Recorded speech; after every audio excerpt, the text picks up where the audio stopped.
Yeah, Miss Isabel. Parang, ngayon lang ako na-nervyos. Tapos iniisip ko ano yung makikita nila na hindi nila magugustuhan. And habang pinapanood ko, parang naiintriga ako na sana magugustuhan, ano kaya yung susulat tungkol dito. Pero nakikita ko kanina yung sarili ko, not me, but the character in the movie.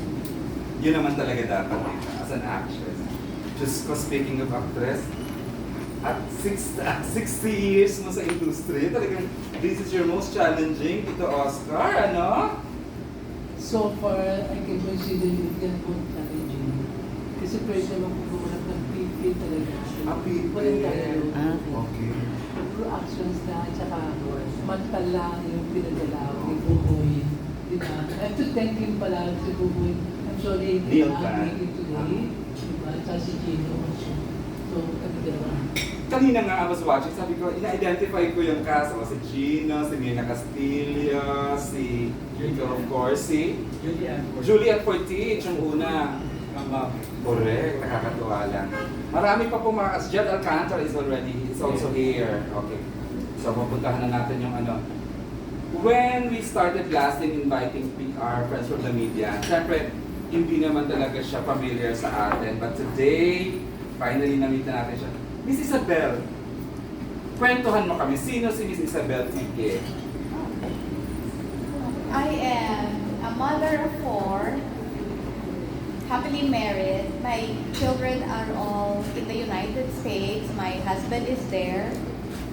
Aside from that, I am modeling for Mr. Oscar Peralta. Exclusive for Mr. Oscar Peralta. I'm his Without fashion contract. news.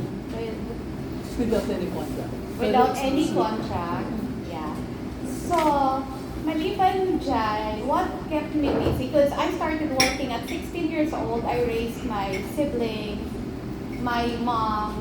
Not raised my mom, but I helped my mom. And I raised 4 kids. So 3 years ago, so I'm 51 right now, my husband told me, nung umalis na yung pangatlong anak sa bahay to go to college, sabi niya, it's you time. Do whatever you think can make you happy and successful. Yung talagang gusto mo.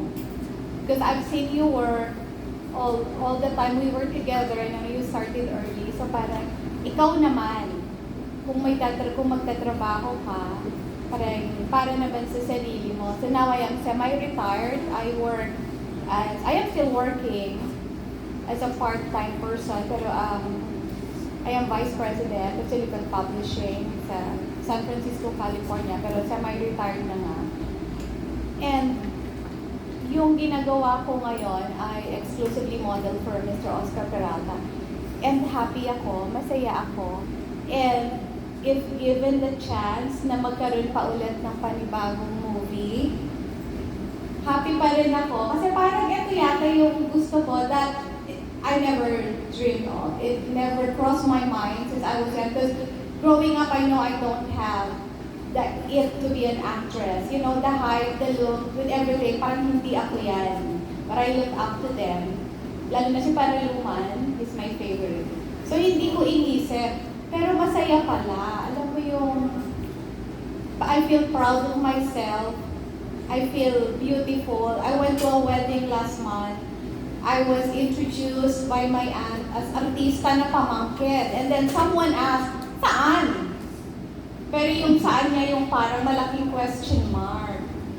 So ang sinagot ko sa kanya, ay sa international po kasi. Wow, di ba? Ganun naman talaga. Talagang for international release Parang, naman ang parang pelikula. naisip ko, kasi hindi mo ako kilala sa Pilipinas, magiging international ang La Viuda. Parang naisip ko lang yun to answer her question. She gave me that saan question. Naisip ko international. And then, later on, sabi ni Tito Ed, Isabel, natanggap yung movie natin sa Canada Film Festival. So sabi ko, ay, hindi ako nagsinungaling at hindi ako nanloko. International nga ang La Viuda. Oh, di ba? So, yun, that's who I am. And another thing is, growing up, I don't want to tell my story, but I come from a very poor family, and God has blessed me with things more than what I need for the basic. So sabi ko sa asawa ko, I want to do something that makes me happy. Because I'm building up a foundation. Tapos naisip ko, I don't want to work in an office anymore. Sabi ko, I want to do something that could help people, pero nag-i-enjoy ako.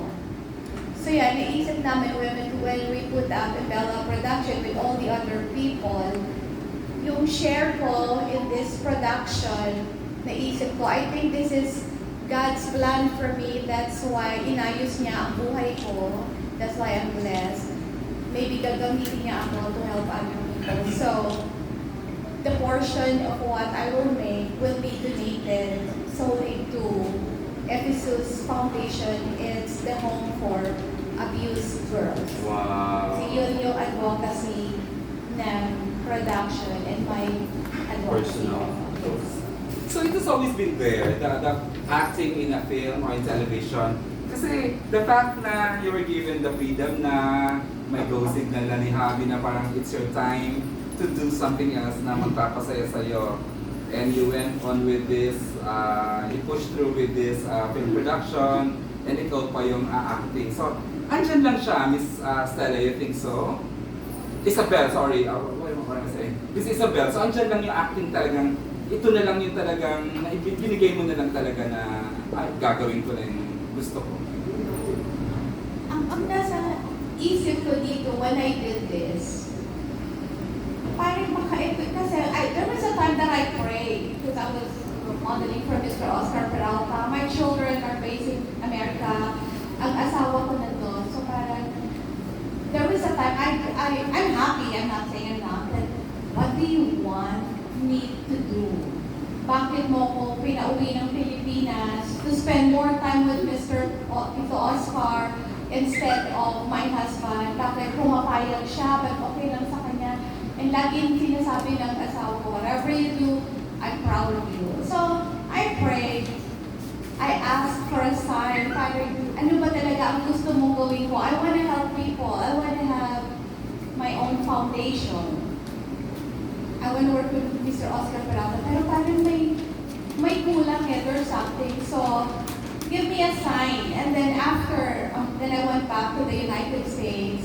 Sabi ko, dito na lang muna ako. Then Mr. Oscar Peralta, Oscar.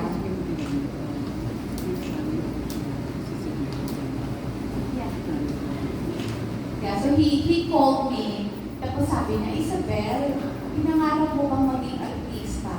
Tapos sabi ko, hindi po. Tapos sabi niya, because meron akong nakausap, a very good friend of mine, si Tito Edith Field. Meron siyang gustong i-offer sa atin na magkasama tayo. Sabi niya, di ba pangarap natin? There was a time we thought mag-artista kaya tayo because napanood ko yung movie niya with Fanny Serrano. Pwede film Talima.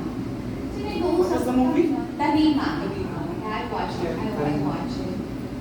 So, nung sinabi na mag-artista, sabi niya kung makakauwi ka rin, I went home.